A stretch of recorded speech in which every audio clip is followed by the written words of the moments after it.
दोस्तों, इस बात से तो सभी वाकिफ हैं कि इस सृष्टि के रचयिता त्रिदेव यानी भगवान विष्णु, भगवान शिव और ब्रह्मा जी हैं।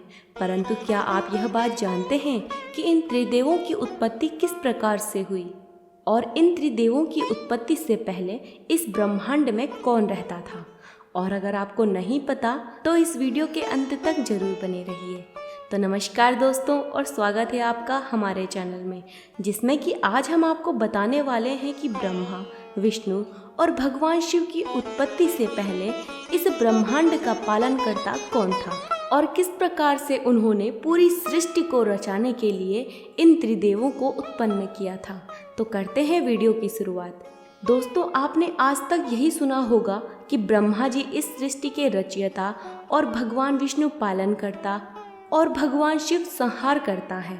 और इस सृष्टि में कोई भी जीव जन्म लेता है तो वह इन्हीं तीन देवों का अंश माना जाता है।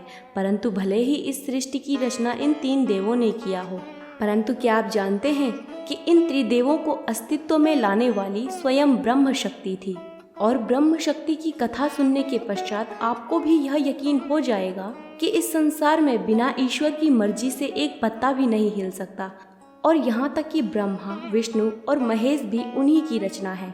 और यहाँ ब्रह्म शक्ति का मतलब ब्रह्मा जी से नहीं है, क्योंकि स्वयं ब्रह्मा जी भी ब्रह्म शक्ति की ही रचना है। और इसी ब्रह्म शक्ति ने सबसे पहले इस ब्रह्मांड की रचना की। और यह माना जाता है कि आकाश उनका मस्तक है और यह पृथ्वी उनका मध्य भाग और पाताल लोक उनके चरण हैं। और जब ब्रह्म शक्ति ने ब्रह्मांड की रचना की तो उसके पश्चात सर्वप्रथम त्रिदेवी की रचना की, महाकाली, महालक्ष्मी और महासरस्वती। तब ब्रह्म शक्ति ने तीनों देवियों को बताया कि किस प्रकार इस सृष्टि का निर्माण करना है। और सृष्टि के निर्माण के लिए नारी और पुरुष दोनों का होना अनिवार्य है। इसीलिए माँ शक्ति ने त्रिदेवों की रचना की। उन्होंने सबसे पहले श्री विष्णु की रचना की और भगवान विष्णु के नाभि कमल से ब्रह्मा जी उत्पन्न हुए।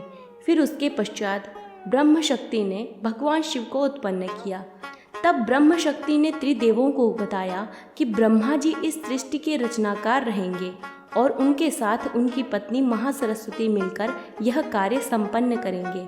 और विष्णु अपनी पत्नी महालक्ष्मी के साथ इस संसार के पालन करता होंगे और भगवान शिव इस संसार का संहार करेंगे और उनकी पत्नी महाकाली होंगी। तब ब्रह्म शक्ति ने बताया कि मेरी ही इच्छा के अनुसार ही कोई शिशु अपनी माता के गर्भ में आएगा और मेरी ही कृपा से वह सांस ले पाएगा।